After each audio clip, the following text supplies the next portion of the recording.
ข่าวเงียบหายไป2-3 ปีนึกว่าไปได้ดีโอ้สิน้องมาขายตัวพ่อแม่อยู่นะให้พี่มาตามหาจนทั่วมาพบสภาพทุนหัวขายตัวมัวชายในบ้านโอ้เป็นเพียงนี้เที่ยวหรือแฟนเฮาสีไม่น่ามัวเมากินข้าวน้ำคำกามาพี่ต้องตะลึงคาดไม่ถึงว่าสีจากลาติดเบอร์เขียนคิ้วเขียนตาในตู้กระจกติดแอร์บอกกับพี่ดีๆสิจ้าชายที่เจ้าตามมาหรือแมงดาชุดมากันแน่พี่ลองทุนหัวมาขายตัวที่ในห้องแอร์หรือสีเต็มใจกันแน่ดูเปลี่ยนแปลงเป็นคนละคนกลับหน้าเธอสี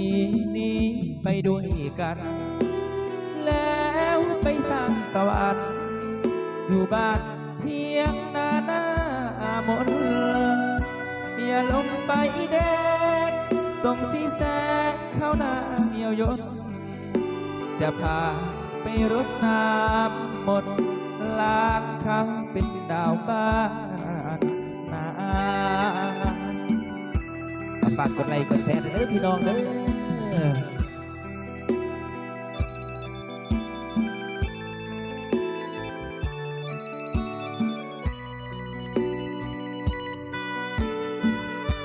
สมศรีเด้อพี่น้องเด้อพี่น้องเด้อ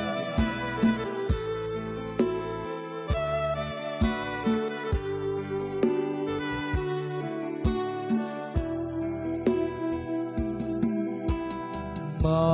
กกับพี่ดีๆสิจ้าชายที่เจ้าตามมาหรือแมงดาชุดมากันแน่พี่ลองทุนหัวมาขายตัวที่ในห้องแอร์หรือสีเต็มใจกันแน่ดูเปลี่ยนแปลงเป็นคนละคนหลับตาเธอสีนี้ไปด้วยกันแล้วไปสร้างสวรรค์อยู่บ้านเพียงหน้ามนอย่าลงไปแดง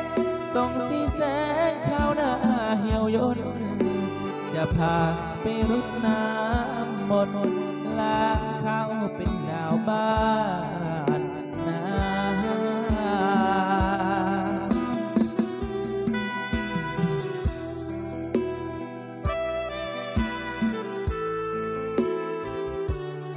ทดสอบใหม่เด้อพี่น้องเด้อ